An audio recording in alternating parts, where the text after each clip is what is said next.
Assalamualaikum semua, apa khabar? Harap semuanya sihat waktu pandemik ini. Hari ini saya dan kawan saya, Prof. Siha akan road tour ke bilik elektron mikroskop. So ini signage untuk bilik mikroskop elektron. Okay? Untuk makluman pelajar semua, bilik ini perlu dalam kawalan Persatuan Teknologi Atom. Jadi kita ada signage menunjukkan dia adalah bilik yang berbahaya. Person in charge untuk bilik ini ialah Puan Fasiha. Ketuanya dia adalah Puan Cik Nur Haslinda. Okay, let's go kita tower.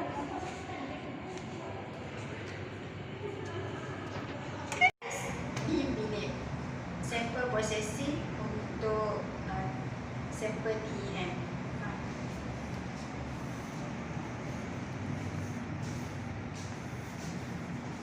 So kita ada ultra microtome, kita ada power tome untuk keypad ultra microtome, kita ada slide warmer dan bahan radas di hujung meja.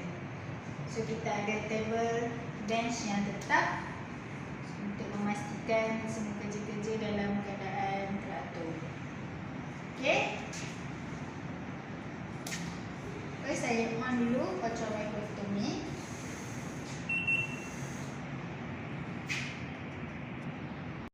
Mari kita mengenali ultra microtome. Model Power Tome X. Model ni diperbuat daripada negara USA, RMC Products. Okey. Seperti sedia maklum, ultra microtome ni didesainkan untuk menghasilkan tisu yang nipis untuk elektron mikroskopi. Okay. Yang saya faham, pelajar semua hanya mengenali mikrotom di mama histo. Untuk ultra mikrotom, kita tak panggil blok, tapi kita panggil resin. Ini adalah contohnya di histo kita panggil blok, tapi di ultra microtome kita panggil resin. Dan ini adalah proses sectioning. Dia menggunakan sistem automated, yang di mana keypad automatednya dikontrol di sini. Okey. Dia ada cut, ada cutting window, ada step advance, ada lighting, speed cutting, section thickness, semuanya kita control di sini. So dia akan bergerak secara selepas setting, dia akan bergerak secara automatik sebegini. Jika keypad ini bermasalah, kita boleh run ultra microtome ni secara manual. Okey. Ultra microtome ni tidak menggunakan pisau atau blade, tapi menggunakan diamond. Tapi hari ni kita tak tunjuk diamond tu sebab kena letak dalam peti besi yang khas. Harga dia lebih kurang 20,000 diamond tu. So itulah specialnya ultra thin section, sebab dia menggunakan diamond. Okay. Selepas kita dapat thickness yang kita nak, paling nipis adalah 1.0 nanometer untuk ultra microtome. Lepas kita dapatkan section yang kita nak, kita akan menggunakan teknik floating, di mana air akan diletakkan di sini, distilled water akan diletakkan sini, dan kita ambil tisu, and then selepas kita dapat tisu yang kita dapat ketebalan itu, kita akan letak di atas hot plate. Okay, and then kita view di bawah mikroskop.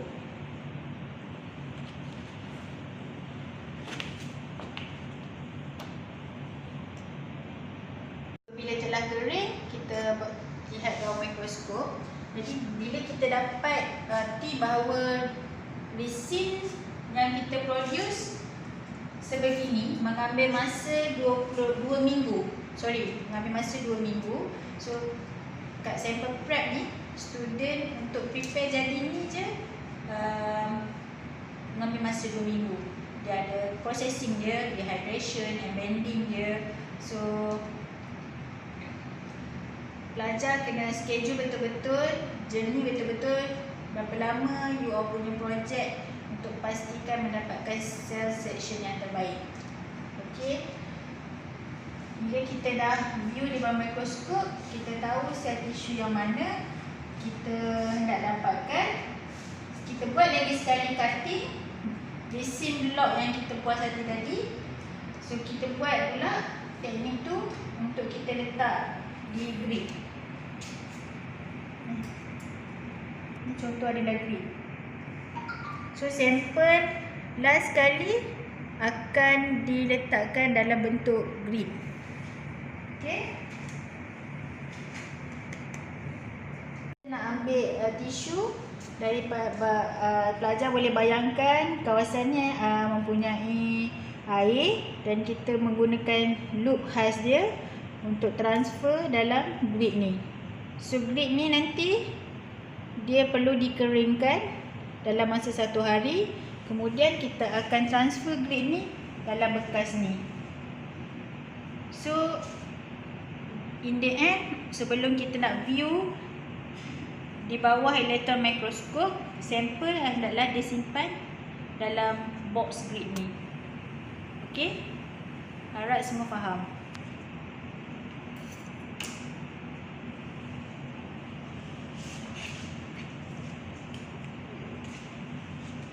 Menggunakan peralatan di bahagian ini seperti sedia maklum, di bawah semua peralatan ini dalam keadaan bahaya, jadi pelajar perlu berhubung dengan pegawai bertanggungjawab yang saya perkenalkan tadi, iaitu Puan Fasihah, dan pastikan setiap pelajar mengisi buku rekod penggunaan alatan yang disediakan di bilik ini.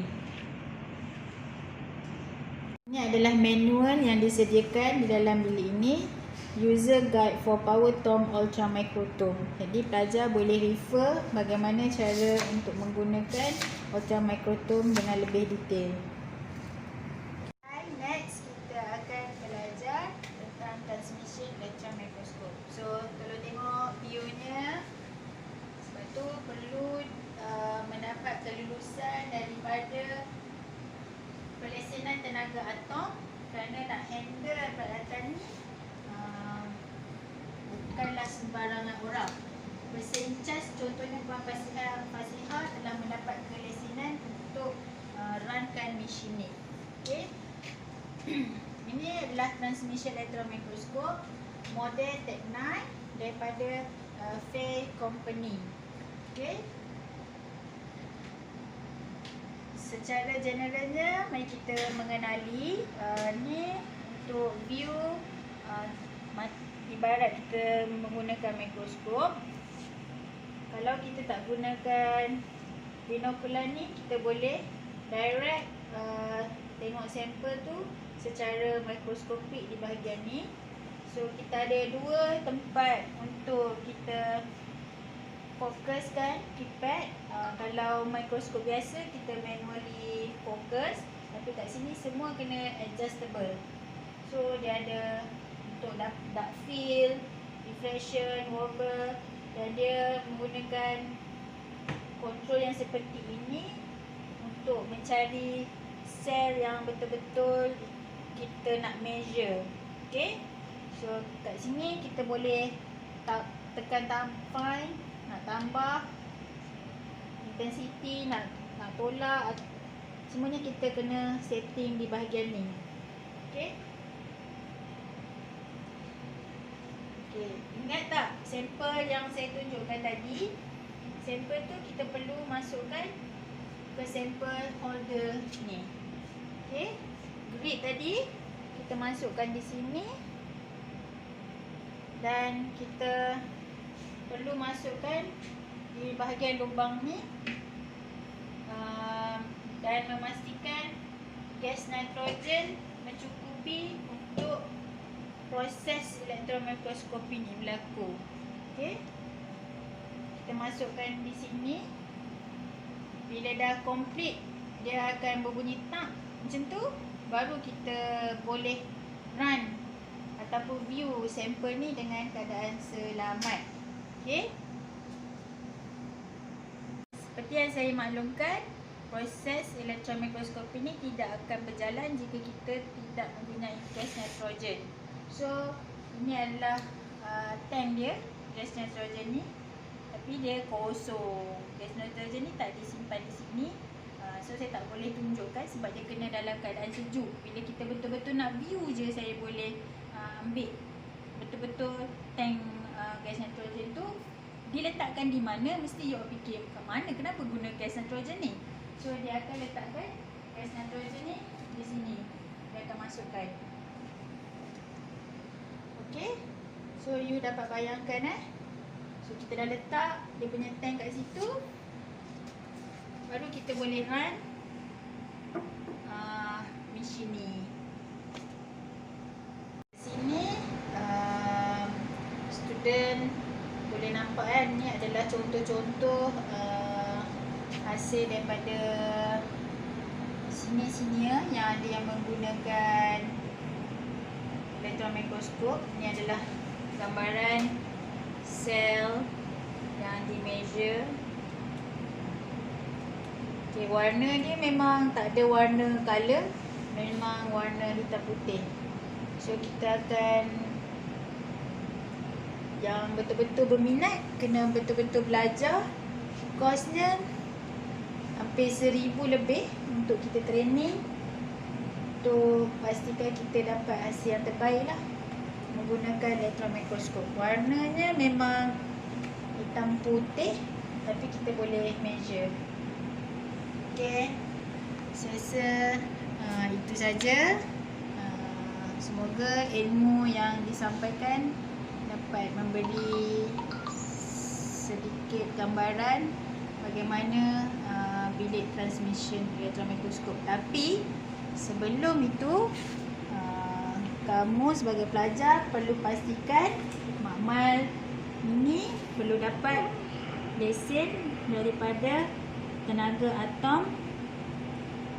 Jika lulus baru boleh kita menggunakan alat ni. Seterusnya kita pastikan kita ada pelan kecemasan radiologikal dan nuklear UiTM. Kita pastikan kita ada lab manual on. Dan terakhir sekali, buku rekod penggunaan peralatan. Okay, itu saja. Assalamualaikum warahmatullahi wabarakatuh.